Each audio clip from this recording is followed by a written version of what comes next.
사탄의 왕국은 끊임없이 하나님의 왕국을 대적한다 라는 제목으로 말씀을 증거하겠습니다.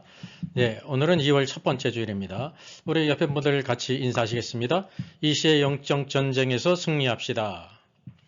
이 시대의 영적인 전쟁에서 승리합시다. 예, 감사합니다. 자, 오늘의 본문의 말씀은 그 눈멀고 말 못하는 귀신 들린 사람을 예수 그리스도께서 고치시고 온전케 하셨습니다.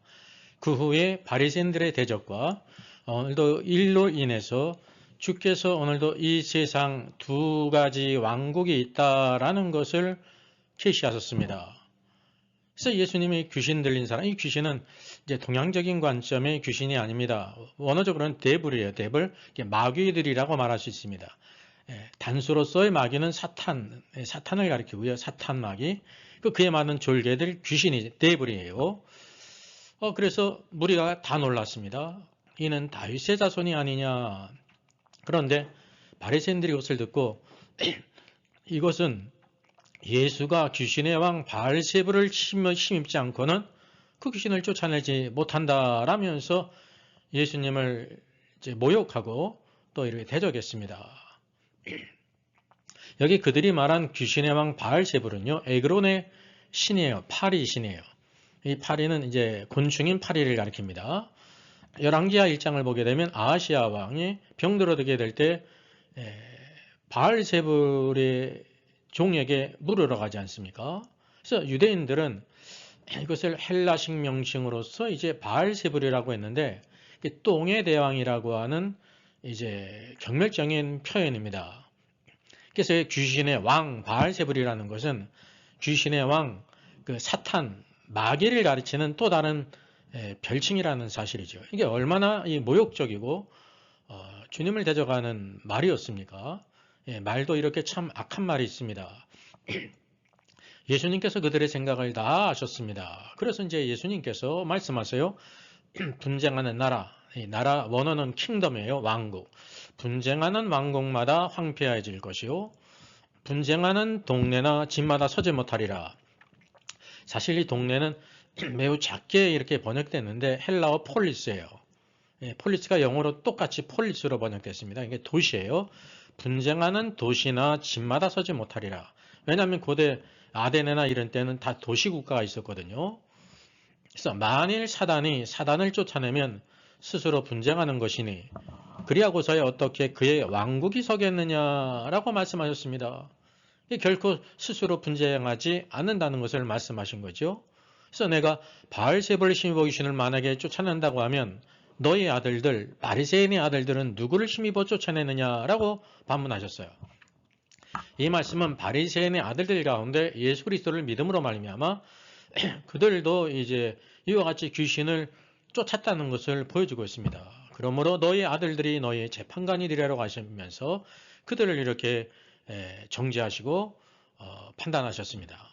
그러나 내가 하나님의 성령을 힘입어 귀신을 쫓아내는 것이면 하나님의 왕국이 이미 너희에게 임했다라고 말씀하셨습니다. 여러분, 예수님께서 이와 같이 성령을 힘입어 귀신을 내어 쫓으신 것은 보이지 않지만 이미 그때 하나님의 왕국이 임했다는 것을 보여주고 있습니다. 사실 이것이 이제 많은 오해를 불러일으키는데요. 이 천주교 로마 카톨릭은 이런 말씀들을 근거로 해가지고 지금 이미 하나님의 왕국이 임했다. 예수님의 재림함으로 말미암아 하나님의 왕국이 이 땅에 임하는 것이 아니다. 이미 임했다. 예수님의 초림 때부터 재림 때까지를 하나님의 왕국이 임하고 이제 하나님께서 이 세상 모든 나라들을 왕국들을 통치하신다고 그렇게 생각을 합니다. 그렇게 생각한 또 중요한 이유가 교황이 교회를 통해서 그 시대의 세계 전부가 아프리카 북부고 유럽이고 아시아 쪽 아니었습니까? 모든 유럽을 다 교황이 통치하니까 마치 그런 것처럼 보였다는 사실이죠. 그게 매우 큰 실수예요. 오늘도 우리 종교개혁으로 이렇게 새롭게 된 우리 교회에서도 이런 무천년설의 영향을 받아서 이미 지금 천년왕국이다 라고 생각하는 많은 일들이 있어요. 이게 잘못된 것입니다. 예수님께서 이미 임하셨다는 것은 또 다른 말씀을 통해서 보게 된다고 하면 하나님의 왕국은 눈에 보이게 임하는 것이 아니라 그랬어요. 그리고 또 여기 있다 저기 있다라고 말할 수 없다는 사실이죠. 여러분 대한민국이 어디에 있습니까? 여기 아시아에 그것도 극동 지역에 있어요. 위치가 다 있어요. 모든 나라들마다 여기 있다 저기 있다고 말할 수가 있다는 사실이죠. 그러나 하나님의 왕국은 여기 있다고도 못하고 저기 있다고도 못한다는 사실이죠. 그러니까 두 가지 말씀을 이렇게 종합하면 분명히 하나님의 왕국이 임했는데 중요한 사실이 바로 뭐예요? 여기 있다 저기 있다 장소적인 것이 아니라는 사실이에요. 그런 이유가 있어요. 오늘도 하나님의 통치는 성령의 임하심으로 말미암아 오늘도 은밀하게 보이지 않게 있다는 거죠. 만약에 보이게 통치하신다고 하면 어떤 것이 성립되어야 되냐면 구약시대 이스라엘 왕국, 유다 왕국을 통해서 하나님 말씀대로 통치가 이루어진 것처럼 그런 통치가 있어야 된다는 사실이죠. 그러나 이미 여러분 우리가 알다시피 이스라엘은 멸망했습니다. 오늘도 하나님의 왕국이 이 땅에 보이게 임하지 않았다고 하는 사실이죠. 그래서 이걸 우리가 잘 알아야 됩니다. 오늘 말씀을 통해서도 주님의 말씀의 중요한 관점은요. 오늘도 사탄의 왕국이 있고 하나님의 왕국이 있다는 거예요. 어디에? 지금 현재 있다는 사실이죠. 예수님께서 이와 같이 눈 멀고 말 못하는 귀신 들린 사람을 내쫓고 고치신 것은 하나님의 왕국이 임한 거예요. 그 사람이 누구에게 통치를 받았어요? 귀신, 마귀들의 통치를 받았어요. 마귀의 통치는 또 누구의 통치? 사단의 통치라는 사실이죠. 눈에 보이지 않지만 이와 같이 두 종류, 두 왕국이 있다는 것을 말씀하신 것입니다. 오늘도 온 지구상에 하나님의 왕국이 임했고 사탄의 왕국이 있다는 거예요. 그래 눈에 보이지는 않아요. 그러나 그것은 존재한다는 사실입니다. 그래서 오늘도 하나님의 왕국과 사단의 왕국을 통해서 이 공통점이 왕국 아닙니까? 그러니까 사탄의 왕국이 어디 있습니까? 예수님이 있게 될 때 사탄의 왕국이 지도상에 모든 나라 사람들이 알도록 있었습니까? 없었습니까? 없었단 말이죠. 사탄의 왕국도 이렇게 여기 있다 저기 있다고 말할 수는 없지만 존재한다는 것입니다. 하나님의 왕국도 동일하다는 거죠. 그래서 이 왕국의 의미 지리적인 거나 장소적인 의미가 아니라는 거예요. 성경에 많은 오해가 하나님의 왕국이 있고 천국, 하늘의 왕국이 있는데 그것을 지리적으로 생각한다는 거죠. 가톨릭의 가르침은 우리가 이 땅의 교황을 통해서 하나님의 왕국 통치가 이루어지고 또 우리 죽은 후에 우리는 더 천국을 장소적인 곳으로 생각해요. 천국 하늘에 올라간다라고 가르치는 것은 성경적인 것이 아닙니다. 그래서 성경의 마실레야 이거는 뭐냐면 왕국이란 뜻인데 대부분 모든 것들이 뭐냐면 통치의 영역을 가리켜요. 통치의 영역이 눈에 보여요, 안 보여요? 오늘도 주님의 제자들이나 초대교회 모든 성도들 또 예수님이 계실 때 주님을 믿었던 모든 사람들 주님의 통치 아래에 있었습니다. 죽기까지 주님을 따르지 않았습니까? 그래서 우리가 이 왕국이라는 것을 잘 이해를 해야 된다는 사실이죠. 사람이 먼저 강한 자를 결박하지 않고서야 어떻게 그 강한 자의 집에 들어가 그 세간을 강탈하겠느냐. 이게 이제 비유예요, 여러분. 사람이가 바로 누구예요? 인자이신 그리스도를 가리키는 것입니다. 먼저 강한 자를 결박하지 않고서 강한 자가 바로 누구예요? 여기 귀신이 있고 사탄이 있다는 것입니다. 그를 결박하지 않고서 그 강한 자의 집에 들어가 그 세간을 강탈하겠느냐. 그 세간은 지금도 이게 귀신에게 사로잡힌 여기 눈 멀고 말 못하는 그 사람을 가리킵니다. 그래서 그들을 이와 같이 사단의 왕국에서 하나님의 왕국으로 이렇게 옮겨왔다는 이렇게 구원하셨다는 것을 말씀하시는 것입니다. 그래서 마지막 주님께서 나와 함께 하지 아니하는 자는 나를 반대하는 자요 나와 함께 모지 않은 자는 해치는 자라고 말씀하셨습니다. 이것이 오늘 말씀의 중요한 줄거리입니다. 자, 우리가 성경에 나타난 사탄의 왕국과 하나님의 왕국이 어떻게 나타났는지를 우리가 한번 잠시 살펴보겠습니다. 대표적인 구약의 두 사례 그리고 신약의 두 사례를 보겠습니다. 첫째 보게 되면 바벨탑 사건이 있어요. 바벨탑 사건은 세상 왕국, 사탄의 왕국이라는 것을 보여주고 있는 것입니다. 그래서 창세기 1장으로부터 11장은 아담 족속의 총 역사가 기록되어 있습니다. 아담은 피도 된 족속입니다. 근데 결국 창세기 10장 7절로 10절을 보게 되면 니므롯이 있는데 세상의 첫 용사였다고 말합니다. 여호와 앞에 용감한 사냥꾼이라고 말합니다. 이거는 좋은 뜻이 아니에요. 나쁜 뜻이에요. 여호와 하나님을 대적하는 자였다. 그가 결국 뭐를 이제 세웁냐? 바벨을 세운단 말이죠. 바벨 땅에서. 그래서 창세기 11장 1절에 그들이 결국은 바벨탑을 쌓아요. 시날 땅에서 바벨탑을 쌓죠. 그 바벨탑을 쌓은 이유가 바로 뭐냐면 그들은 하나님을 떠나서 그들 스스로 왕국을 이루고 하나님을 대적했다는 것을 의미하는 것입니다.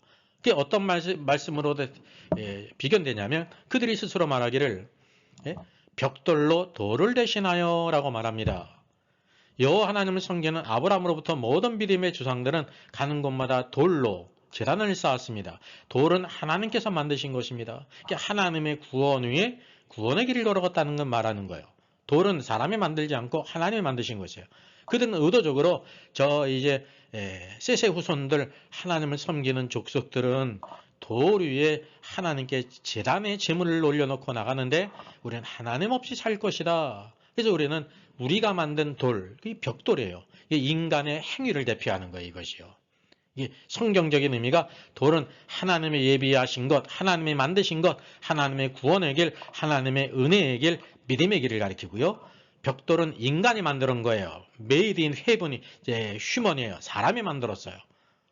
벽돌, 사람의 행위를 가리키는 거예요.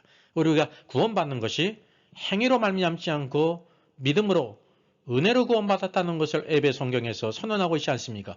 이것이 성경에 그대로 나온다고 하는 사실이죠. 결국 하나님께서 그들을 심판하셨습니다. 심판의 내용이 바로 소극적이죠. 어떤 의미에서 언어를 혼잡케 했습니다. 그들이 언어가 하나이기 때문에 하나님을 대적하는데도 이 악을 행하는데 빨랐단 말이죠. 그래서 그들 언어가 혼잡케 하심으로 말미암아 의견이 일치가 되지 못함으로 죄짓는데 도되게 됐다는 사실이죠. 이래서 언어들이 나온 것입니다. 이 말씀은 곧 무엇이냐면 피조된 족속들이 하나님을 대적하는 데까지 타락했다. 이 타락의 절정이에요. 그런 가운데 하나님은 어떻게 역사하셨는지를 우리에게 보여주고 있습니다. 그런 때 이 바벨탑 사건 뒤에 11장 후반부는 첫째 하나님께서 아브라함을 부르셨습니다. 첫 번째 부르심이에요. 그리고 우리가 알고 있는 대로 창세기 12장은 두 번째 부르심이죠. 그래서 아브라함이 중요한 것은 부르셨다는 거예요. 누가? 하나님이 부르셨어요. 여러분, 저와 여러분 오늘도 누가 부르셨습니까? 예? 그럼 제가 불렀어요? 옆에 성도들이 불렀어요? 물론 그럴 수도 있겠죠. 사랑하기 때문에 우리 같이 꼭 예배드려. 우리는 근본적으로 하나님이 부르신 줄 압니다. 하나님이 부르셨습니다. 우리는 뭐를 믿음으로 응답했단 말이죠. 부르심을 입은 족속, 새로운 족속이 바로 누구냐? 아브라함이라는 것입니다. 그래서 아브라함의 별명이 무엇입니까? 믿음의 조상. 믿음의 첫사람이라는 거예요. 믿음으로 구원받은. 왜? 하나님이 이제 피조된 족속에게는 소망이 없기 때문에 부르심으로 말미암아 믿음으로 말미암아 구원받은 자가 아브라함이었다는 사실입니다. 여호와 하나님께서 그에게 두 가지를 약속하셨습니다. 첫째, 너는 복이 될지라 그랬습니다. 이 복이 될지라는 영적인 의미는 뭐냐면 성경적인 의미는요.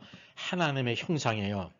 우리가 예수 그리스도를 믿고 신앙생활을 하면서 큰 복이 뭐냐면 외적인 복도 있죠. 물질적인 복도 있죠. 더 뛰어난 복은 영적인 복이 뭐냐? 하나님의 형상을 이뤄가는 것입니다. 그리스도의 형상을 이뤄가는 것입니다. 우리가 이것을 꼭 기억해야 되는 것입니다. 둘째는 큰 민족이 될 것이라. 큰 민족을 이룰 것이라는 거예요. 이 큰 민족의 성경적인 중요한 그 주제가 바로 이게 하나님의 왕국이에요. 아브라함의 자손들이 큰 민족을 이루면 뭐를 이뤄요? 왕국을 이루잖아요. 지금 뭐가 됐어요? 가나안 땅에 들어가서 그곳에 왕국을 세우지 않습니까? 이스라엘 왕국을 세운단 말이죠. 그래서 성경에 중요한 것이 왕국이에요. 하나님의 왕국이라는 거죠. 이 왕국, 이 민족은 히브리어로 고이고 헬라어로는 에드노스인데 모든 민족들을 가리키는 것입니다. 이것이 민족으로도 번역되고 네이션, 나라로도 번역된다는 사실이에요. 그래서 이 바벨탑 사건은요, 결국은 무엇이 되냐면 중요한 면은 바벨론은 종교적인 세상 왕국을 가리키는 것입니다.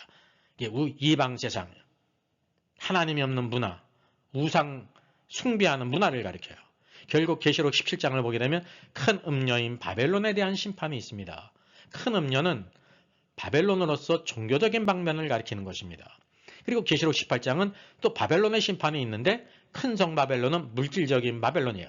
이게 세상에 이 두 가지 방면이 있다는 것을 우리가 기억해야 되는 것입니다. 그래서 세상 끝까지 창세기로부터 쭉 이어같이 바벨론, 세상의 왕국, 사탄의 왕국이 하나님의 왕국 교회를 대적하고 이렇게 핍박한다는 것을 보여주고 있습니다. 둘째 바로 뭐냐면 출애굽기 첫 번째 말씀. 여호와 하나님께서 이스라엘 백성들 이집트에서 그의 백성들을 부르셨습니다. 이게 그들을 구속하시죠. 이게 구속은 어디에서 나와야 되는 거냐면 이집트로부터 나와야 되는 것입니다. 하나님 백성들이 이집트에서 뭐 하고 있었어요? 하나님을 예배했어요? 아닙니다. 종살이를 하고 있었습니다. 무엇 때문에 그랬습니까? 먹고 사는 문제 때문에 애굽에서 종살이를 했단 말이죠. 그래서 이집트는 세상 왕국을 이렇게 상징하는 것입니다. 이집트가 실제로 있었잖아요. 그것이 영적인 의미가 세상 왕국, 사탄의 왕국을 상징한다는 사실이죠. 그의 왕국, 이집트의 왕국에는 왕이 있어요. 그 왕의 이름이 바로예요. 바로는 이와 같이 사람 이름이 아니라 명칭입니다. 바로는 그대로 왕이라는 뜻입니다. 이 세상 임금 사탄이 있는 것처럼 이와 같이 세상 왕국을 이집트, 애굽으로 나타났다는 것을 보여주고 있습니다. 그래서 하나님의 구원 계획은 이집트를 나와야 되는 것입니다. 떠나서. 그리고 광야 반드시 홍해를 건너야 되죠. 고린도서 10장을 보게 되면 홍해를 건넌 것을 무엇으로 비유하고 있어요? 모두 다 세례를 받았다라고 말하고 있습니다. 구름 가운데 물 가운데 세례를 받았다. 믿고 세례를 받는 자는 구원을 얻으리라고 하잖아요. 광야를 지나서 목표가 어디냐면 가나안 땅, 약속의 땅이에요. 이 약속의 땅으로 들어가야 되는 까닭이 바로 무엇입니까? 그 땅에서 비로소 하나님의 성전을 짓고요. 물론 광야에는 성막이 있었어요. 그 땅에 들어가게 될 때 성전을 짓고 그곳에 하나님을 위한 성이 있습니다. 이게 왕국을 이룬다는 사실이죠. 왕국은 바로 하나님의 법이 시행되는 것입니다. 하나님의 통치를 받는 큰 축복을 받는다는 사실이죠. 창세기 13장을 보게 되면 롯이 이 눈을 들어 요단 지역을 바라보는데 소알까지 온 땅이 물이 넉넉했어요. 그때 여호와의 생각에 요단 땅을 뭐라고 생각했습니까? 여호와께서 소돔과 고모라를 멸하시기 전이었는데 영적인 것에 대해서 처참부지했단 말입니다. 롯이요 구원받았지만 그 요단 소돔과 고모라 땅에 가까운 그 땅이 여호와의 동산 같고 애굽 땅과 같이 여겼습니다. 그러니까 롯도 조상들로부터 들어온 어떤 소식을 알아요. 여호와의 동산, 에덴 동산에 대한 얘기를 쭉 그의 조상으로부터 들었단 말이죠. 얼마나 좋은 에덴 동산이었는데 우리가 거기서 죄를 짓고 쫓겨났다. 그 여호와의 동산을 이렇게 생각하는 건 좋은데 무엇이 여호와의 동산 같다는 것입니까? 소돔과 고모라 성에 가까운 요단들이 영적으로 매우 무지한 자라는 것을 여기에 보여주고 있는 것입니다. 또 애굽 땅과 같았더라고 말하고 있어요. 그러니까 애굽 땅이 좋다는 거예요, 나쁘다는 거예요. 여러분 물질적으로 육신적으로 좋은 땅이에요. 기름진 곳이 있고 거기에 그냥 씨만 뿌리면 많은 곡식을 거둬들인단 말이죠. 이게 세상적인 물질적인 풍요가 가득한 애굽을 가리키는 것입니다.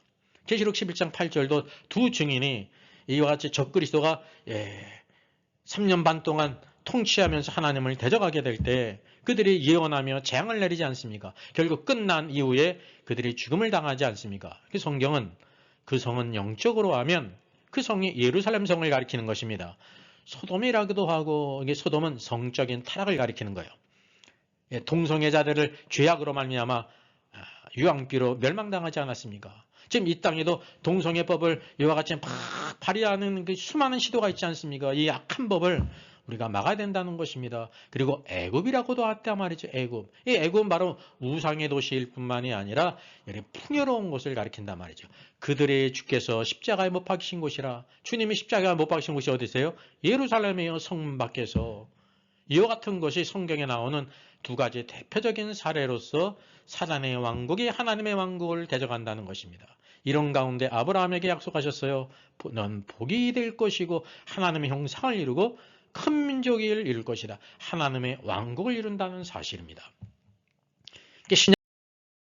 신약으로 나오게 되면 예수 그리스도께서 결국은 우리를 구속해 주기 위해서 탄생하시잖아요. 마태복음 2장을 보게 되면 예수님의 탄생과 더불어 동방 박사들이 이와 같이 경배하게 되는데 헤롯 왕 때 베들레헴에 나셨어요. 유대인의 왕이 나셨다는 소식을 헤롯 왕이 박사로부터 듣습니다. 헤롯 왕과 온 예루살렘이 소동했습니다. 헤롯 왕이 은밀히 박사를 불렀습니다. 그때를 자세히 물었습니다. 외적으로 아주 경건한 사람 같지요. 그럼 또 만약에 그 아기를 찾으면 내게 알려서 그를 경배하게 하라. 박사들은 그는 매우 경건한 사람으로 알았을 거예요. 그러나 그는 사탄의 종이었단 말이죠. 예수 그리스도를 죽이려고 하는 그런 생각을 가지고 있었어요. 그래서 결국 꿈에 헤롯에게로 가지 말라는 지시함을 받았습니다. 그 영문을 몰랐죠. 박사들은 꿈에 지시한 대로 헤롯에게 돌아가정 같습니다. 결국은 바로 어떻게 돼서 헤롯이 박사들에게 속은 줄 알고 2살짜리 아이 영아들 다 살아있단 말이죠. 또 한편으로 여호와 하나님께서 여호와 하나님께서 천사들을 통해서 요셉의 꿈에 현몽했죠. 헤롯이 아기를 죽이려고 하니 너 이집트로 가라. 이와 같이 그래서 한편으로 박사들을 다른 곳으로 보내고 또 요셉을 통해서 아기와 그의 아내 마리아를 데리고 애굽으로 이집트로 피신하게 되었다는 사실이에요. 이 헤롯이 바로 무엇이냐면 정치가들을 통해서 사단의 왕국이 하나님의 왕국을 대적한다는 것입니다. 하나님의 왕국의 왕이 누구세요? 하나님이시며 예수 그리스도란 말이죠. 성경은 여기에서 사탄의 왕국과 하나님의 왕국의 큰 전쟁이 있다는 것을 우리에게 보여주고 있는 것입니다. 대표적으로 사도행전에 또 중요한 영적인 전쟁이 나와요. 사도행전 12장은 헤롯 왕이 교회를 박해합니다. 여러분 아까 마태복음 2장에서도 헤롯 왕이 나오지 않습니까? 마태복음 2장은 헤롯 왕은 대헤롯을 가리킵니다. 그리고 사도행전 12장은 마태복음 2장의 헤롯 왕 대헤롯의 손자예요. 손자. 그래서 헤롯 아그리파 1세를 가리켜요. 이게 대대로 이와 같이 하나님의 왕국을 박해하고 대적하는 자였단 말입니다. 헤롯 왕이 손을 들어서 교회 중에 몇 사람을 해야라고 했습니다. 이런 일이 벌어져요. 우리나라도 마찬가지잖아요. 이 정치가들이 교회를 핍박하고 박해한단 말이죠. 교회를 폐쇄하려고 하고 예배를 못 드리게 하고 그래서 요한의 형제 야고보를 칼로 죽였습니다. 야고보 사자가 죽임을 당했어요. 여러분 야고보를 죽인 것은 개인적인 일이지만 그것은 말하면 교회를 대적하는 가장 큰 일이라는 것을 기억해야 돼요. 하나님을 대적한 사건이라는 거죠. 근데 유대인들이 이를 보고 기뻐해요. 기뻐하니까 정치가들은 고문을 받아서 왜 그들의 지지가 있잖아요. 베드로도 잡으려고 했습니다. 그때 무교절 기간이었습니다. 결국은 베드로가 헤롯의 군사들에게 잡혀서 체포됐습니다. 그를 옥에 가두었습니다. 군인 내시긴 내 배에 맡겨 지키겠습니다. 지금 6월절 명절이니까 6월절 후에 백성 앞에서 끌어서 죽이려고 했단 말이죠. 이런 예루살렘 교회의 큰 핍박이 바로 일어났다는 것이죠. 이에 베드로는 옥에 갇혔고 교회는 뭐하고 있었어요? 그를 위하여 간절히 하나님께 기도하더라라고 말했습니다. 베드로의 체포 감금도 교회를 대적한 것이고 하나님을 대적한 것이라는 거죠. 이것이 바로 뭐냐면 사도행전 역사에서도 이와 같이 사탄의 왕국이 그의 하수인들, 그의 종들을 통해서 하나님의 왕국인 교회를 핍박하고 대적했다는 것을 보여주고 있습니다. 사탄의 왕국이 끊임없이 하나님의 왕국을 대적하는 것이죠. 오늘날도 마찬가지입니다. 모든 나라 안에서 이러한 사건들이 이루어지고 있다는 사실이죠. 하나님의 왕국과 사탄의 왕국, 오늘도 이런 일이 벌어지고 있습니다. 대한민국 안에서 벌어진 영적인 전쟁의 사례를 한번 들어보겠습니다. 여러분 여기 김세웅 교수가 있어요. 명쾌한 신학 강의의 세계적인 신학자로 이렇게 불려요. 맨체스터 대학교에서 신학 박사를 얻었어요. 신학 박사니까 성경적으로 말하면 교사예요. 교사. 총신대 신학대학 교수를 했고 아시아 연합신학교 교수를 했고 미국 풀러 신학대학원의 신학학 교수였습니다. 그리고 지난 우리 21대 대통령 선거 때 3월 9일은 대통령 선거는 대한민국 크리스찬의 신앙 고백의 날이다 그랬습니다. 여러분 이 말은 맞는 말입니다. 우리 신자들의 모든 행동은요. 신앙 고백이에요. 예수 그리스도가 나의 왕이시고 나의 구주이심을 고백하는 계기가 되야 되는 것입니다. 근데 중요한 것이 있죠. 이분이 뭐라고 얘기하냐면 이재명을 찍으면 하나님의 나라의 편에 서는 것이고 윤석열을 찍으면 사탄의 나라 편에 서는 것이다 그래서 문자 그대로 제가 쓴 거예요. 여러분 맞습니까? 예? 이재명이 하나님의 나라에 있고 윤석열은 사탄의 나라 편에 있는 사람이에요. 이런 것으로 인해서 수많은 목사들과 성도들을 미혹했단 말이죠. 여기 보게 되면 이게 유튜브 영상인데요. 윤석열을 찍으면 교회가 망하는 이유 그러면서 여기 양이삼 TV라는 TV에서 여기 이제 운영자가 양이삼이에요. 이 양이삼 목사입니다. 전라남도 목포 출생 카타콤 교회 담임 목사 예배향기 대표 총신대학교 신학대학원 졸업. 그 제가 이렇게 찾아보니까 70년생이니까 띠동갑도 넘어서 후배예요. 근데 총신대학교 신학대학원에 이런 사상을 가르치는 교수들이었거든요. 다른 데서 영향을 받은 모양입니다. 그래서 이 사람도 동일하게 윤석열을 찍으면 교회가 망하는 일하면서 이와 같이 영상을 올렸습니다. 여기도 뭐예요? 김세용 교수 3월 9일은 신앙 고백하는 날이다 라고 하면서 이런 영상을 올렸습니다. 여기에 영향을 받는 많은 이런 영상을 보게 되면 댓글에는 다 찬성하네요. 목사든지 뭐 장로든지 집사든지 그 채널의 성격에 따라서 이렇게 끼리끼리 모이잖아요. 너무나 답답한 일이죠. 대체 어떤 신앙생활을 하는 것일까요? 이런 일들이 있었단 말이죠. 세계적인 신학자 김세용 교수의 팩트 3월 9일은 신앙 고백의 날 그러면서 이재명 대 윤석열 하나님의 나라를 위할 것인가 사탄의 왕국을 위할 것인가 윤석열을 찍으면 사탄의 왕국을 위하는 것이고 이재명을 찍으면 하나님 나라를 위한 것이다. 이렇게 많은 사람을 호도했단 말이죠. 여러분 어떻게 생각하십니까? 이게 이제 닥쳐라 정치라는 채널이에요. 6만의 조예요. 그래서 3월 9일 대한민국 크리스찬들의 신앙 고백하는 날입니다. 이 말 자체는 맞는 말이에요.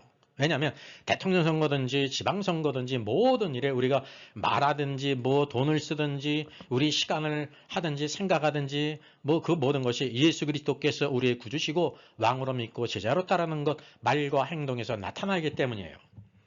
예바 찬드리는 것도 신앙 고백의 기본이에요, 여러분.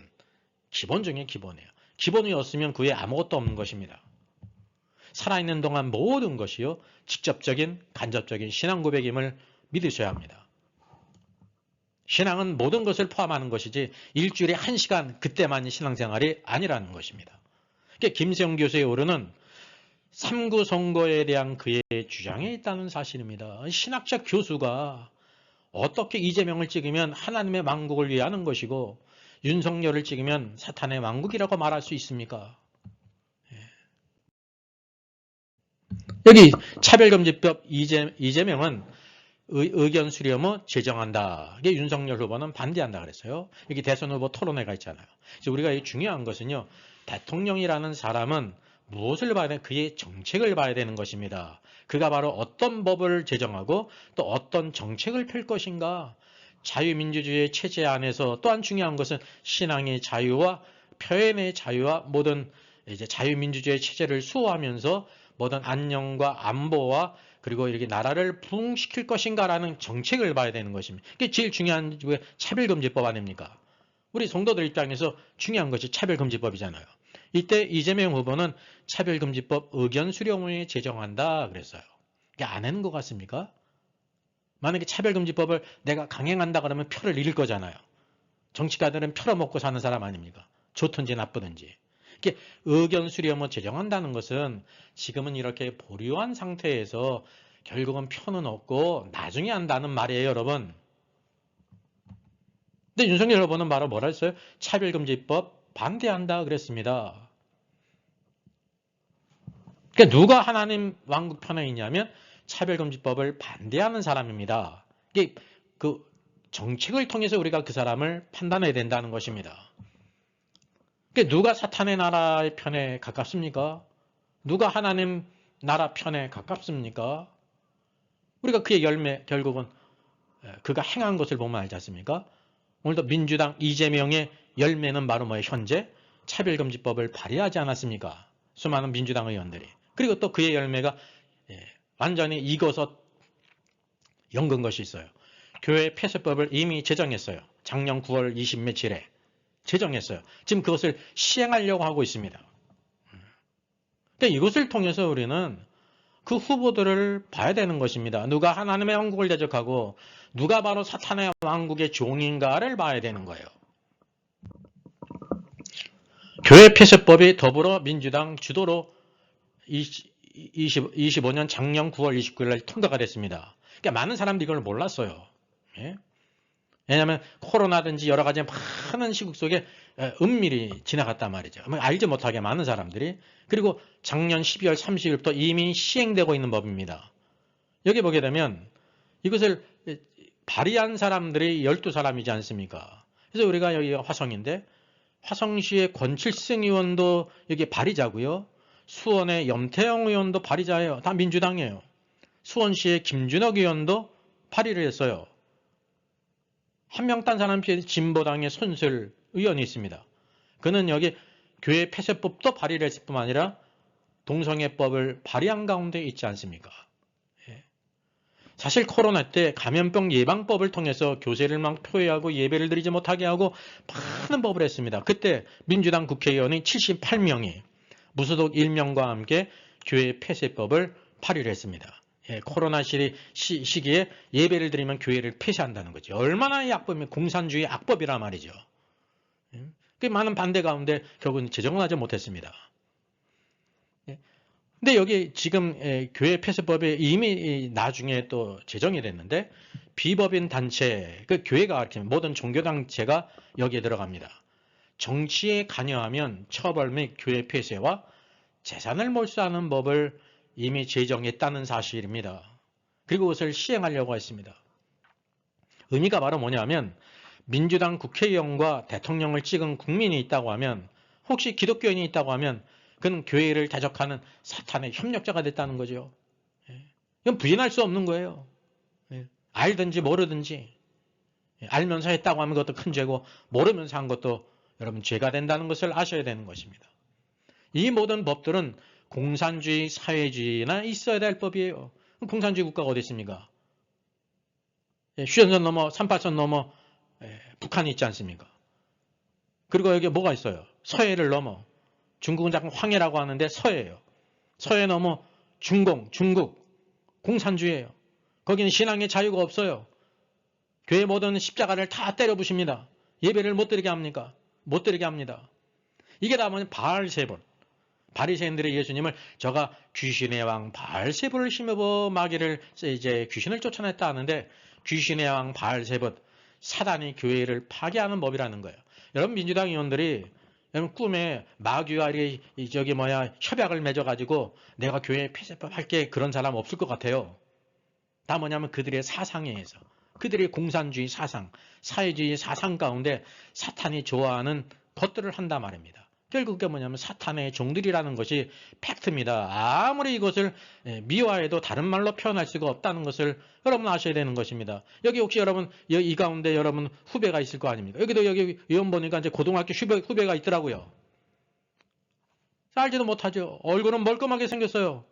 근데 이런 법을 공산주의에서나 이런 법을 발의하는 사람은 자유민주주의 체제를 부인할 뿐만 아니라 하나님을 대적하는 악한 자라는 것을 알아야 됩니다. 여러분 교회 폐쇄법 대상이 있습니다. 은평 제1교회입니다. 현재형으로 이루어지고 있다는 사실이죠. 과거의 코로나 시기에 은평 제1교회는 이렇게 법을 지키면서 약 200명의 예배를 드렸습니다. 은평구청에 의해서 고발을 당했고요. 교회 막 폐쇄에 이르는 막 압박을 받았어요. 핍박을 받았어요. 그런 전력이 있습니다. 그 탄핵 사건으로 인해서 탄핵은 대통령의 고유 권한이다 그래가지고요. 탄핵을 반대했어요. 그리고 은평제일교회가 모스탄 대사를 초청해서 토론회를 가졌죠. 그때 은평구청장은 즉각 중단하라고 막 압력을 가했습니다. 이게 박주민 더불어민주당 의원이요. 극우선동 은평제일교회 규탄 집회, 참석 및 항의서한 낭돌 전달. 민주당을 비롯해서 많은 이런 관변단체들이 막 교회 앞에서 시위를 하고 난리가 났습니다. 여기 중요한 것은 여기 이제 모두 다 일어나라는 이제 작년 성탄절 즈음에 12월 2일 한 애국 청년들이 여기 교회를 빌려서 집회를 한 것입니다. 근데 여기 어떤 일이 있었냐면 이게 그 청년들은요 은평제일교회 성도들이 아니에요. 교회가 이와 같이 사회 지역에 봉사를 하기 때문에 교회 버스도 많은 이런 단체, 뭐 장애자 단체든지 뭐 구청이든지 빌려주고 그렇습니다. 교회 장소도 마찬가지입니다. 적법하게 아무 문제가 없으면 빌려주는데 그때 지역 섬김으로서 장소를 제공했을 뿐입니다. 근데 애국 청년 단체가 빌려서 비공개 공연을 한 거예요. 그때 바로 이재명 가면을 쓴 사람을 막 때리는 장면이 뭐 약 1분인가 1분 30초간가 그런 거 있었다고 합니다. 여기 이제 JTBC가 여기를 이렇게 방송하지 않습니까? 여러분 알다시피 JTBC나 MBC는 공중파 방송이 편파 방송이고 공정하게 보도하는 적이 없지 않습니까? 그래서 교회 연극 논란 그랬습니다. 우리가 한편으로 보게 되면 그렇게 생각할 수가 있는데 이것이 어떤 것이라고 말하고 있습니까? 이제 뒤에서 우리가 보게 되면 알게 되지만 여기 이 대통령이 이제 이재명 죽어야 나라가 산다 설교하는 교회가 있다고 얘기를 하면서 반드시 뿌리 뽑아야 한다라고 대통령 신년 기자회 했어요. 여러분 우리나라는 표현의 자유가 있어요. 이런 말은 그냥 흔히 하는 얘기입니다. 근데 그는 공개적으로 교회를 뿌리 뽑아야 된다고 신년 기자회견에 얘기했습니다. 그는 과거에 죄를 지으면 대통령도 감옥에 가야 된다고 말했어요. 그는 죄가 얼마나 많이 있습니까? 수많은 범죄로 재판을 받고 있는데 재판을 중지시켜 놓고 저런 일을 하고 있지 않습니까? 뒤에 보게 되면 박근혜 대통령에 대한 많은 모욕적인 일들이 있습니다. 같이 한번 보실까요? 여기 YTN으로 되는 것처럼 여기 이제 이 그림인데요. 여기 누워있는 분 얼굴이 누구냐면 박근혜 대통령이에요. 그리고 저 뒤에 있는 사람은 최순실 씨죠. 박근혜 대통령을 누드화를 그렸어요. 이게 얼마나 모욕적인 것입니까? 그렇지, 이것이 이제 국회 전시관에 전시됐을 뿐만이 아니라 이 그림을 그림을 현수막에 게재해서 그냥 이와 같이 대로변에 게시한 사람이 바로 표창원 씨였습니다. 예? 그러면 그는 뭐라고 얘기하냐? 표창원식 표현의 자유는 위대하다. 표현의 자유가 위대하다는 거죠. 국회 전시관에 전시 부탁함 드립니다. 그러니까 이후에 국회 전시관에 이렇게 전시가 됐습니다. 제가 기사를 찾아보니까 국회 전시관에 이제 탈북자들이 북한에서 고통을 당하는 정치범 수용소에서 막 고통을 박해를 당한 사람들의 그림을 전시한다고 했는데 국회 측에서 그것을 거부했다고 합니다. 그것은 거부하면서 박 대통령을 이렇게 모욕하는 그림은 전시한 것이 오늘날의 국회의 행정처라는 것을 우리가 알아야 됩니다. 여기 또 바로 뭐냐면 이 선거 때예요. 대통령 되기 이전에 박근혜 대통령이 미혼이지 않습니까? 그분은 말하기를 대한민국과 결혼했다 그랬어요. 그러니까 아이를 낳는 그림을 이렇게 이제 그렸어요. 그리고 낳은 아기가 누구냐면 형상이 그의 아버지인 박정희 대통령이에요. 이때는 그들이 말하기를 표현의 자유라고 말하고 그리고 이제 은평제일교에서 한 애국 청년이 한 1분 30초 정도 창에 가면을 쓰고 이렇게 때리는 공개적인 것도 아닌 그것을 갖다가 막 이제 비난할 뿐만 아니라 그 공연을 한 은평제일교회를 지금 폐쇄시키고 모든 재산을 몰수하려고 하고 있다는 사실입니다. 이것이 현재 벌어지고 있는 일이라는 사실입니다. 그럼 이것이 영적인 전쟁이에요. 영적인 전쟁은 오늘날 이 땅에서 벌어지고 있는 것입니다. 누구에 의해서? 사탄의 하수인들에 의해서. 누구와 함께? 하나님의 왕국의 종들을 대항하는 것으로 나타난다고 하는 사실입니다. 두 번째 중요한 이슈가 있습니다. 이것을 빼놓고 우리나라 영적인 상황을 말하면 헛된 것이 되는 것입니다. 세계력교회 손현범 목사께서 구속 수감되었습니다. 143일이 됐습니다. 우리가 알다시피 선고가 나와가지고요. 이제 여기 있는 것처럼 불법 선거운동 혐의로 징역 6개월에 집행유예 1년을 받고 이제 나왔습니다. 이제 항소한다고 합니다. 이 손현범 목사님을 하는 이유가 바로 무엇이냐면 코로나 시에는 은평제일교회처럼 예배는 오늘도 우리 국민의 권리고 신앙의 자유에 중요한 거기 때문에 예배를 드렸습니다. 물론 이게 다 지키면서 드렸단 말이죠. 예배 금지를 반대했어요. 예배를 드렸어요. 폐쇄 협박이 있었습니다. 이런 일들이 있었고 그 차별금지법으로 인해 가지고 세이브 코리아라는 단체를 만들어서 이제 서울에서 큰 집회를 하지 않았습니까? 우리 교회도 우리 모든 성도님들이 다 같이 참석했습니다. 이 나라를 구해야 되지 않습니까? 우리 교회와 또 우리 모든 국민들이 구해야 되잖아요. 차별금지법은 사회를 타락시키는 그런 악법입니다. 교회를 대적하는 악한 법이에요. 그리고 불법 탄핵 반대를 했습니다. 이분이 말하기를 나는 윤석열 대통령을 이제 위해서 일한 것이 아니라 대통령이 이재명이 됐든지 윤석열이 됐든지 불법적인 탄핵이기 때문에 그것을 반대한다. 왜? 자유 대안을 지키기 위해서 그렇게 말했습니다. 이분은 자유민주주의의 기초에서 이 나라가 공산화되든지 장화되는 것을 반대하는 것입니다. 이게 나라를 지키고 교회를 지키기 위한 것입니다. 그래서 선거법 위반으로 기소가 됐습니다. 구속이 됐습니다. 여러분 선거법 위반 혐의가 있을지라도 구속되는 전례가 없습니다. 그런데 이 구속한 사유가 바로 뭐냐면 도주 우려 때문에 이와 같이 구속했다는 거예요. 손연보 목사 구속, 5,500석 교회 목사의 도주 우려. 그분은 거의 부산 토백입니다. 세계로 교회를 30년을 넘게 목회하신 분입니다. 그런 분이 도주의 우려가 있습니까? 그러니까 오늘날 검찰이나 경찰이나 재판부가 오늘도 완전히 편향됐다는 것을 단적으로 보여주고 있는 것입니다. 여기 이제 있는 것처럼 나라가 비쳐가는 건가라고 하는 썸네일이 있지 않습니까? 우리가 이 객관적인 것을 모든 것을 볼 수가 있어야 돼요. 그리고 보석을 신청하면 대부분 다 들어주는 것입니다. 근데 그것을 기각했어요. 그래서 애국계 이와 같이 큰 5달을 감옥에 있었단 말이죠. 여러분 선거법 위반의 경우 정치인의 경우 그냥 벌금 1, 200만 원이 전부예요. 물론 이분이 선거법 위반한 것이 아닙니다. 그들이 아무리 그것을 올가눌지라도 구속사유가 되지 않는다고 하는 사실이죠. 이미 건 5개월을 살았는데 징역 6개월을 때렸습니다. 선거법 위반에 징역 6개월은 없다고 합니다. 사례가 없어요. 집행유예 1년을 또 때렸어요. 1년 동안 꼼짝없이 말하지 못하라는 거죠. 이 나라가 이와 같이 가고 있다는 것을 이런 사건을 통해서 우리가 알게 되는 것입니다. 이 대한민국 안에 들여지는 이 어두운 시커먼 그림자, 사탄의 그림자가 온 땅을 뒤집고 있다는 것을 우리가 알아야 된다는 사실이죠. 어떤 분은 그러더라고요. 설마 민주당이 이재명이 차별금지법을 통과시키겠어? 우리나라 국가안보를 약화시키는 국가보안법을 폐지하겠어?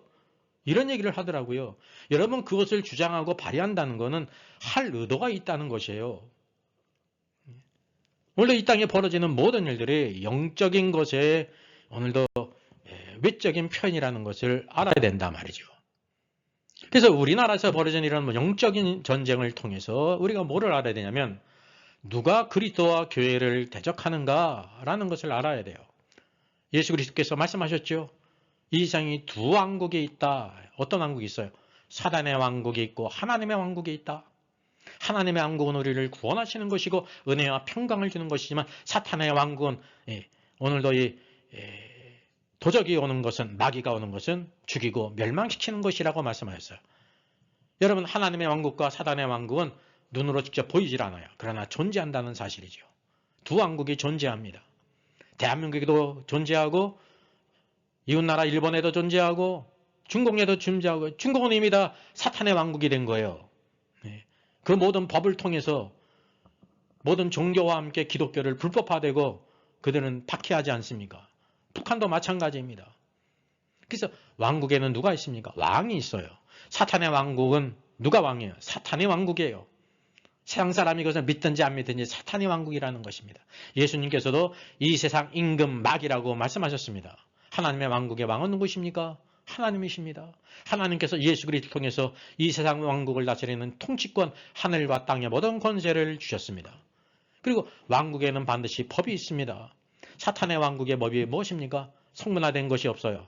사탄이 가장 좋아하는 것은 하나님과 교회를 대적하는 것입니다. 그것이 그들의 법이에요. 즉 끊임없이 사탄의 왕국은 하나님의 왕국, 교회를, 성도들을 대적하고 박해했다는 것을 보게 되지요. 하나님의 왕국의 법은 무엇입니까? 하나님의 말씀인 성경입니다. 오늘도 우리가 하나님의 법 안에서 하나님의 왕국 안에서 그분의 말씀을 따라 살게 될 때 그분의 통치를 받는 것입니다. 이것이 바로 높은 삶이에요. 하나님이 원하시는 삶이라는 거죠. 그럼 이 두 왕국의 백성은 누구일까요? 사탄의 왕국은요. 그가 원하든지 원하지 않든지 알든지 모르든지 다 누구냐면 제 가운데 있는 모든 사람들입니다. 국회의원이든지 대통령이든지 젊은 자든지 나이가 많든지 여자든지 남자든지 백인이든지 흑인이든지 황인종이든지 다 죄 가운데 있는 모든 사람은 다 사탄의 왕국의 백성이에요. 결국 어디 가면 죄의 값은 사망. 그건 지옥에 갈 것이고 나중에 영원한 불못에 들어가게 되시는 것입니다. 듣기 싫을지라도 이것이 성경의 가르침입니다. 확실합니다. 사랑하는 자녀가 있을지라도 예수 그리스도를 믿지 않으면 사탄의 왕국의 백성이에요. 그의 결과는 정해졌어요. 우리가 이제 확실해야 되는 것이죠. 주 예수를 믿으라. 그리하면 너와 내 집이 구원을 얻으리라. 오늘 이 구원의 복음을 증거해야 되는 것이라 말이죠. 또한 누가 있냐면 가룟 유다와 같은 사람이 있습니다. 예수 그리스도의 제자 같은데, 하나님의 왕국의 유력한 자 같은데 그는 배신자였어요. 이런 사람이 있다는 것을 우리가 알아야 되는 것입니다. 하나님의 왕국의 일꾼들은 누구입니까? 백성들은 주의 종과 모든 성도들이에요. 특별히 주의 종들을 박해하는 것은 교회에 대한 큰 박해예요. 마태복음에서도 그뿐 아니라 사도행전에서도 헤롯이 누구를 잡아가요? 예루살렘 교회의 어떤 성도를 잡아가지 않아요. 교회의 기둥인 사도들, 야고보를 죽이고 또 베드로도 죽이려고 했단 말이죠. 하나님이 주권적으로 개입하셨습니다. 그래서 우리가 하나님과 교회를 대적하는 법을 만드는 자들은 다 사단의 왕국에 있는 것입니다. 그가 국민의힘이든지 민주당이든지 진보당이든지 무소속이든지 하나님과 교회를 대적하는 법을 만드는 자들은 사탄의 하수인들입니다. 또 중요한 또 두 번째, 자유민주주의 체제를 훼손하는 법을 만드는 자들이에요. 자유민주주의는 중요한 가치입니다. 대한민국은 자유민주주의예요. 중요한 것입니다. 자유민주주의의 대체품이 인민민주주의 비슷한 것 같은데 전혀 다른 것입니다. 북한도 여러분 인민민주주의라는 것을 알아야 됩니다. 인민민주주의가 좋으면 북한으로 가면 되는 것입니다. 사회주의 국가 중공으로 가면 되는 것입니다. 대한민국은 자유민주주의예요. 제일 중요하죠. 그 다음에 자유민주주의는 개인을 존중할 뿐만이 인권을 존중할 뿐만이 아니라 사유재산을 인정합니다. 사유재산을 인정한단 말이죠. 셋째, 표현의 자유가 있습니다. 공산국가는 표현의 자유가 없어요. 이틀막이에요. 홍콩이 이제 표현의 자유가 없지 않습니까? 예? 거의 종교의 자유도 제한받잖아요. 이 나라가 표현의 자유와 종교의 자유와 자유민주주의와 사유재산을 막 침해하는 법을 만드는 모든 것들은 다 어디로부터 있냐면 사탄의 왕국의 하수인들에게 있다는 것을 여러분 알아야 되는 것입니다. 이걸 돌려 말할 필요가 없어요. 예수님께서도 오늘 12장 33절에 그 정체를 아는 중요한 방법을 시금석을 우리에게 보이셨습니다. 같이 읽습니다. 나무도 좋고 열매도 좋다 하든지 나무도 좋지 않고 열매도 좋지 않다 하든지 하라. 그 열매로 나무를 아느니라. 상산수훈에서도 예수님께서 그 열매로 그들을 알라고 말씀하셨습니다. 오늘도 우리가 어떤 사람이 좋은 나무라는 것은 비유잖아요. 좋은 사람인지 나쁜 사람인지 뭘 알아요? 그의 모든 행위의 열매를 보면 안다는 사실입니다. 자유민주주의의 가치와 교회와 하나님을 대적하는 법을 만들고 이와 같이 행하는 것들은 다 누구라는 것입니다. 사탄의 왕국의 하수인이라는 것입니다. 예. 오늘도 우리는 하나님의 왕국의 백성으로서 교회를 지키고 이 대한민국을 지켜야 되는 것입니다. 지금 중대한 위기에 있다는 사실을 알아야 됩니다. 공개적으로 이와 같이 손현보 목사님을 구속하고 집행유예를 때리고 하는 이 모든 일이 교회에 대한 박해예요. 그리고 종교의 자유에 대한 도전이라는 것을 아셔야 되는 것입니다.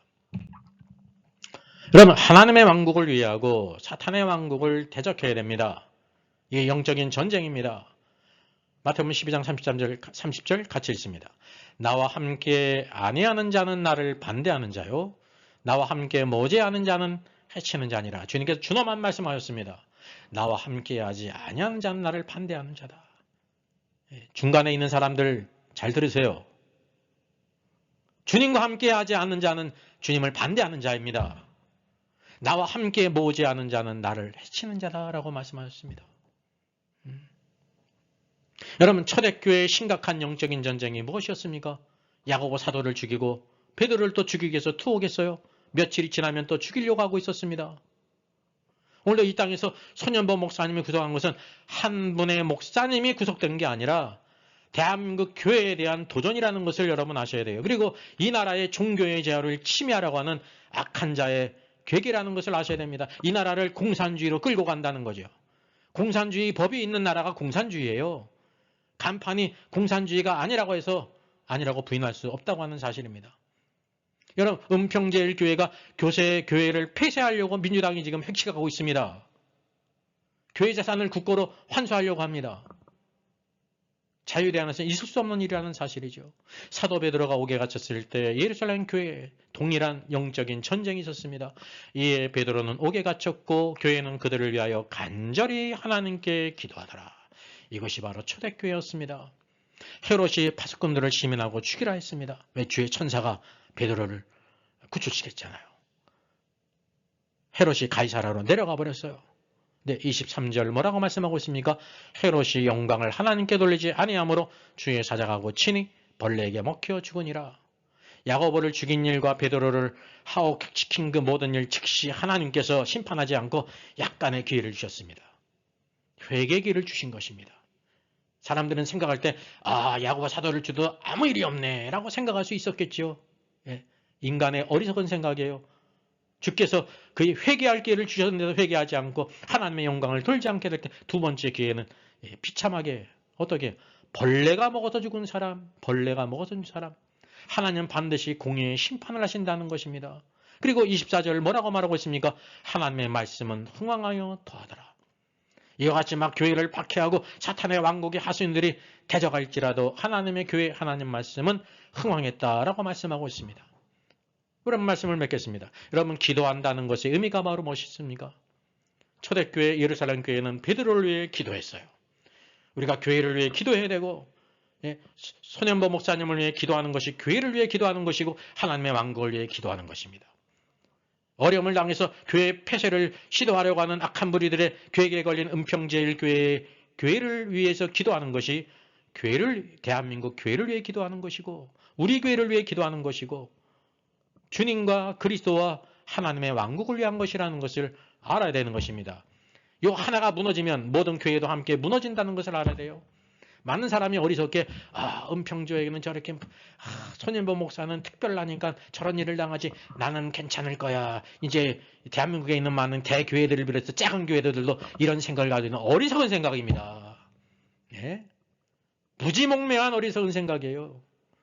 사단은요 모든 교회를 다 깨부셔요. 북한이 그랬고 중공이 그러지 않습니까? 대한민국은 예라고 생각되십니까? 초대교회 성도들 예루살렘 교회는 기도했어요. 우리가 기도해야 된다는 것이죠. 우리가 생각할 때 기도한다는 것의 의미를 생각해야 되는 것입니다. 깊이. 기도한다는 건요. 내가 할 수 있는 영역의 것을 아무것도 안 하고 기도만 한다는 것이 아니에요. 그게 가짜 기도예요. 가짜 기도. 헛된 기도. 죽은 기도. 사람이 할 수 있는 것은 다 해야 되는 것입니다. 무엇이든지. 손현보 목사님이든지 은평제일교단지 다른 교회든지 이 나라를 살리기 위해서 할 수 있는 일은 내가 할 수 있는 일은 다 하는 거예요. 근데 우리가 그 모든 것을 다 못하지 않습니까? 못하는 일 있잖아요. 내가 할 수 없는 일, 사람이 할 수 없는 것은 주님께 맡기는 것이 기도예요. 만약에 내가 할 수 있는 일을 안 하고 기도만 하는 것은 그냥 시쳇말로 기도만 하는 것입니다. 죽은 신앙. 여러분 이렇게 생각하는 사람 없을 거예요. 우리는 어떤 기도를 해야 되냐면 온전한 기도, 바른 기도를 해야 되는 거예요. 우리가 부모님을 섬기는 것도 마찬가지입니다. 부모님 섬기는데 기도만 해요. 우리 부모님이 뭐 물질이 필요한데 먹을 것이 필요한데 입을 옷이 필요한데 하나님 주세요. 자기는 하나도 안 드려. 200만 원 벌었으면 10만 원이라도 드려야 되잖아요. 20만 원도 드려야 되잖아요. 100만 원은 못 드려도 하나도 안 드리면서 기도만 해요. 그런 기도가 헛된 기도라는 것입니다. 형제를 위하는데 하나님 우리 형제가 어려워요 도와주세요. 자기가 돕지를 않아요. 10,000원도 안 도와. 이게 헛된 기도라는 것입니다. 우리가 참된 기도를 알아야 돼요. 성도를 위해 기도하든지 가족을 위해 기도하든지 오늘도 우리가 나라를 위해 기도하든지 무엇이든지 내가 할 수 있는 일은 다 한 후에 내가 할 수 없는 그것을 하나님께 맡기는 것입니다. 그래서 이 위기 가운데 6.25보다 아주 더 위기예요. 여러분 6.25는 탱크를 몰고 여같이 포를 쏘면서 찾아와서 전쟁이라는 것을 알지만 영적인 전쟁은 무딘 사람은 롯과 같은 사람은 몰라요. 하나님께서 소돔과 고모라를 멸하시기 전이었는데 여기가 여호와의 동산 같고 애국가도 같아 라고 생각한단 말입니다. 많은 성도들 가운데 살기 좋아 이렇게 신앙생활하면 좋아 이 좋게 생각하는 그 모든 사람은 이미 감염된 사람이에요. 영적으로 무지한 사람이에요. 영적인 장님이에요. 영적인 귀머거리예요. 내가 죽은 사람 같다는 것을 우리가 기억해야 되는 것입니다. 지금 이 시대 우리가 사단의 왕국과 사단의 왕국은 끊임없이 하나님의 왕국을 대적합니다. 초대교회도 그랬고 창세기도 그랬고 출애굽기 때도 그랬고 지금 이 대한민국도 그렇고 미국도 그러하고 모든 나라에 동일합니다. 교회는 하나님의 왕국입니다. 세상 정치가들이 교회를 대적합니다. 교회를 폐쇄하려고 합니다. 자유민주주의의 모든 기치를 깨부수려고 합니다. 오늘도 우리가 이 나라 주권자로서 이 나라를 지켜야 되고 교회를 지켜야 될 줄 믿습니다.